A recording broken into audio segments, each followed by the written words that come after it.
Constranger alguém mediante violência ou grave ameaça a ter conjunção carnal ou a praticar ato libidinoso é estupro, com pena de 6 a 10 anos de prisão. Praticar ato libidinoso ou sexo com menor de 14 anos ou com alguém que não tenha discernimento e não consegue oferecer resistência é estupro de vulnerável, com pena de 8 a 15 anos de prisão. Ter conjunção carnal ou praticar ato libidinoso com alguém mediante fraude ou outro meio que impeça ou dificulte a livre manifestação de vontade da vítima é crime de violação sexual mediante fraude, com pena de 2 a 6 anos de detenção. Praticar ato sexual ou libidinoso contra alguém com o objetivo de satisfazer a própria lascívia ou a de terceiro é importunação sexual, com pena de 1 a 5 anos de reclusão. E é muito importante lembrar que não é não. Violência sexual contra a mulher é o nosso assunto de hoje. Entra na roda que o programa está começando.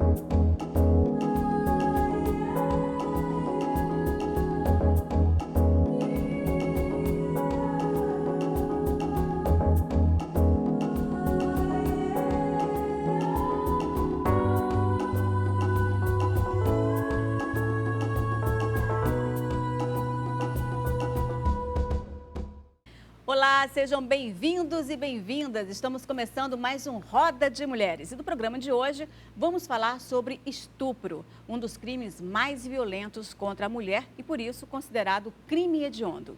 E para tratar deste assunto, estamos recebendo a advogada, professora e coordenadora especial de Políticas Públicas para a Igualdade Racial da Secretaria da Proteção Social, Marti Silva, e também Rose Marques, que é advogada, técnica do Instituto Maria da Penha e coordenadora do projeto Contexto. Sejam muito bem-vindas, meninas, mulheres, aqui ao nosso programa, para a gente debater esse tema tão importante hoje, né, Lana? Esse é um tema super importante, é um prazer grande ter vocês aqui. E falando assim sobre essa questão da violência sexual contra a mulher, né? Ela vai muito além do estupro. Ela passa pela questão da... Exatamente, ela passa pela questão da objetificação sexual da mulher e acaba na questão da cultura do estupro. Então, para começar a nossa conversa, eu gostaria de saber a opinião de vocês. Como é que vocês enxergam a cultura do estupro no Brasil? Eu vou um pouquinho além do ponto de vista histórico, né, da formação da nossa sociedade, que nós temos os registros históricos do avanço dos colonizadores sobre o território e sobre os corpos das mulheres tradicionais aqui, primeiro das indígenas e depois das negras, né, vindos da África, como escravizadas. Então, nossa formação histórica ela já está embasada na violência sexual, no estupro, né, no domínio do corpo de mulheres, de grupos diferentes, de grupos étnicos, de territórios diferentes. Então, a posse histórica do nosso país ela é uma posse sexual. Então, eu acho que a cultura do estupro ela vem daí, nós não podemos resolvê-la se não pensar nesse processo histórico, como nós nos formamos, né? É claro que eu estou dizendo isso, não é a negação da nossa brasilidade. Nós não podemos jogar fora o nosso passado, nós precisamos reconhecer esse passado e resolvê-lo, né? E resolver hoje significa também a gente identificar a cultura do estupro hoje. E desconstruir essa cultura, né? Desconstruir, identificar, saber que ela existe, né? Não podemos negar. E onde ela vem também, né? Porque não tem como a gente entender o presente se a gente não entender o passado. E ela vem da relação de dominação sobre as mulheres de todas as formas, mas, sobretudo, sobre o corpo da mulher. Né? E pode ser uma dominação de um corpo estranho, como acontece com a violência sexual comum. Hoje no Brasil não é um país seguro para as meninas, porque as estatísticas mostram que há um crescimento muito grande dessa prática, né, criminosa, mas ela atinge completamente as mulheres, mas como ela pode ser também nas relações íntimas, ela pode se dar no casamento. Então, o estupro ele vem de uma prática que ela está embasado no domínio, na dominação. O estuprador ele não tem um desejo sexual, ele não tem uma sexualidade descontrolada, ele tem uma necessidade de dominar. Mas, Martim, muitas mulheres passaram já para o estupro e nem se perceberam Nem se perceberam percebe isso. Isso é um fato. As mulheres, por exemplo, dentro do casamento, muitas são obrigadas a manter relações sexuais sem vontade nenhuma. Isso e às vezes nas relações sociais, né? nas festas, né? Essa questão de estupro de vulnerável, que depois nós vamos ver aqui com o caso da Mari Ferrer, mas é comum as meninas estarem em festas e tal, e serem assediadas de tal forma que a resistência fica sendo completamente ignorada pelo rapaz, né? Pelo homem. Essa é a cultura do estupro.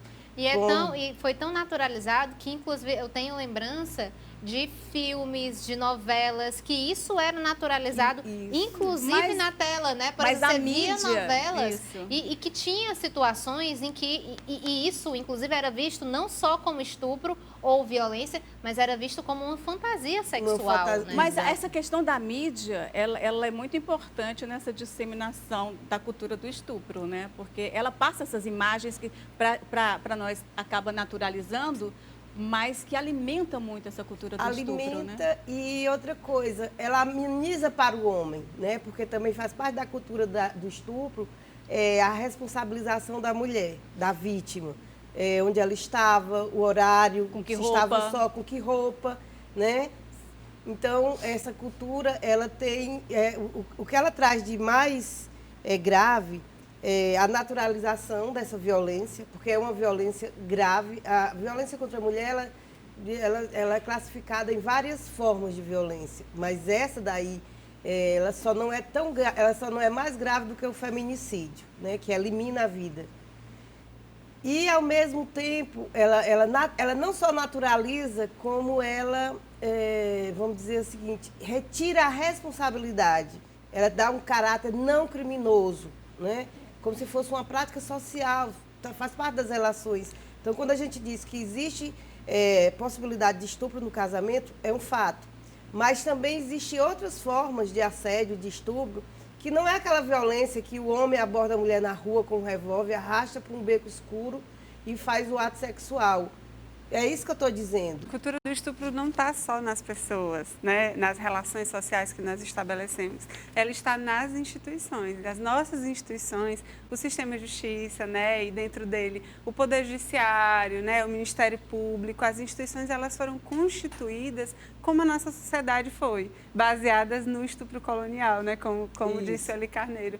Então, as nossas instituições, elas não só reproduzem a cultura do estupro, como elas são fundamentais para que a cultura do estupro permaneça. Porque uma mulher, né, não tem a sua palavra respeitada nas instâncias, né? Aí, muitas vezes, ela precisa se valer de um arcabouço probatório muito mais, digamos, significativo do que em qualquer outra situação, né? Ao invés das autoridades, inclusive da segurança pública e da justiça, correrem atrás, né, de provar a existência daquele fato delituoso, somos nós, mulheres, que temos que ser as investigadoras, né? Nós temos que fazer as diligências e correr atrás, muitas vezes, de nos cercar, né, dos mecanismos, inclusive para evitar a nossa própria criminalização. Que é mais uma humilhação, né? Você já passa pela questão do estupro, que é uma violação muito... Né? Você se sente humilhado. Sim. E é muito grave. E você ter que provar através de, por exemplo, ter que fazer um corpo de delito ali para poder provar que tem sêmen ali dentro de você. Enfim, é uma situação bem constrangedora, né? E imagina falar sobre isso, sobre um ato que é tão vexatório, né? Um fato da vida na frente de pessoas que não estão sensibilizadas, pessoas que não vão exercer uma escuta ativa e qualificada, né? E muitas vezes profissionais homens e às vezes mulheres também, que estão desde o primeiro momento duvidando do que você diz, né? Porque há uma tendência da sociedade, a violência sexual ela é amplamente tolerada. Nós fomos educadas e educados a acreditar que não é grave violar alguém, né, do ponto de vista sexual. Né? É como se fosse muito mais grave roubar a lata de leite, né? Furtar uma lata de leite. Tem muita gente no sistema penitenciário hoje, inclusive, sobretudo, né, pessoas negras e pobres, sobretudo homens, por furtarem lata de leite, né? Ou shampoo, ou chinelo. né, como aconteceu recentemente, inclusive. Mas não tem, né, praticamente ninguém, assim, tem poucas pessoas em relação ao quantitativo geral, porque é muito tolerado, né, que se promova violência sexual. E aí, nesse sentido, né, há uma defesa, né, uma proteção muito grande aos homens que são violadores, né? Há uma centralidade também. Hoje está se falando na história da castração química, né, como se fosse uma saída, inclusive o presidente da República, né, inclusive outras autoridades também vêm se valendo desse discurso, mas o estupro não está no falo, né? Isso. Não é só ter ou não ter a potência sexual, né? Porque justamente estupro não é sobre sexo. Né? É aquilo que Martim maravilhosamente falava, é o exercício do domínio, né? E do poder sobre aquele corpo, né? Aquele corpo que naquela ocasião merece, né? Então, por isso nós vivenciamos na história recente ocasiões em que foi preciso reafirmar, não mereço ser estuprada, nenhuma mulher merece ser estuprada, mas a cultura do estupro ela diz exatamente o contrário. E essa questão ela vem de como é vista a masculinidade e como ela é implantada. Não é isso? Eu estou lendo um livro chamado Sapiens, né, que é do Yuval Harari. E aí ele faz todo ele puxa desde o início da história, desde o homem das cavernas, diversas questões sociais. E aí, no momento, ele tem vários capítulos onde ele fala sobre, tenta desvendar de onde é que surge essa questão da disparidade de gênero, né? Por que o gênero masculino se sobrepõe ao feminino? Ele dá diversos exemplos, e um desses exemplos que ele dá é que, por exemplo, já na antiguidade, as formas de troca eram muito assim. Por exemplo, se você roubar a minha propriedade, você tem que pagar tanto. Mas se você violar a filha do fulano de tal, você tem que pagar 30 moedas. Era tipo, a violação do corpo da mulher era muito menor do que se você roubasse uma propriedade, você tinha que pagar com vida. Mas se você violasse a mulher do rei, por exemplo, você tinha que pagar 30 moedas. Não era tão... Nesse livro ele traz uma série de contextos, porém, mesmo historicamente falando, e ele tem uma bagagem assim fenomenal, né? Procurem esse livro, é muito maravilhoso. Ele não consegue chegar, mesmo puxando da história, de onde o que explica, nem fisiologicamente, nem naturalmente, nem biologicamente, haveria uma explicação para essa disparidade assim, as de relações gênero, sociais, né? Que explicam, né? A dominação de um gênero sobre o outro, e que tem muito a ver com a apropriação também da propriedade. Por isso que a mulher, quando ela perde... quando ela perde o poder, ou a igualdade, vamos dizer assim, nas relações sociais ancestrais, ela passa também a ter uma condição de posse. Ela é uma propriedade. Então, isso nasce de quê? É uma tese, mas, assim, vários, né, estudiosos. Estou tentando lembrar do nome da autora, mas o livro é As Mulheres Antes do Patriarcado, em que ela chega à conclusão de que a primeira grande luta mesmo foi entre os gêneros, mas ela foi mediada pela apropriação do que tinha de excedente, de terra, enfim. E com isso também as mulheres perdem, inclusive, as representações simbólicas. É por isso que o calendário lunar, que é o que orienta, inclusive, os 28 dias da menstruação, foi o primeiro calendário construído na humanidade, era o lunar, foi substituído pelo solar. Quer dizer, é uma disputa histórica que vem de tempos imemoriais. E aí reside exatamente essa desigualdade. E ela se aprofunda, por mais que a gente pense que a humanidade caminhe para frente. A gente caminha para frente no sentido cronológico. Mas a gente se vê hoje, em pleno século XXI, né, dentro de uma revolução tecnológica, nós podemos falar com o planeta inteiro. Tem gente até que diz que fala com os extraterrestres. E essa questão da desigualdade e da naturalização da posse do corpo da mulher e da sua sexualidade, porque a cultura do estupro também tem a ver com sexualidade, né? Sexualidade da mulher é uma sexualidade que ela é contida ou dominada, né? A mulher tem que ser casta, embora a gente diga que hoje não seja a prática, né? Porque os costumes modernos trouxeram outras práticas. O que está na base da ideologia que as mulheres têm que ser castas, por isso que quando elas vão para a rua com a roupa mais do jeito que elas querem. É porque está querendo do alguma jeito, coisa, se ela, tá procurando. se ela vai à noite, se ela sai sozinha, se ela bebe, se ela está só com amigas, se ela não está em casa recatada, ela contribuiu para o estupro. É isso que passa. Então, você tira a responsabilidade do abusador, do estuprador e transfere para as mulheres. Por quê? Porque ela violou a sexualidade dela, ela violou o que estava dado a ela como papel sexual. Você falou da questão da bebida e da questão dos homens, que eles são aí, como é que chama? Por exemplo, na relação homem e mulher. Quando você fala que a mulher bebeu, então ela se expôs, ela se colocou. Tá vendo? É um conjunto de coisas que alimentam essa cultura. Mas se o homem bebeu, é uma desculpa. Não, se o homem não, bebeu, é porque ele estava alterado. Ele estava alterado. Né? Ele estava alterado. E a ideia também de sempre atribuir ao acusado disso uma outra condição que alivia, que mas ele não é um criminoso, é um homem de bem, é uma pessoa que tem... a doença já é um outro viés desse problema, né? E a sexualidade masculina, ela é dada para ser livre. Então, é muito comum um homem dizer assim, mas eu sou um homem, né?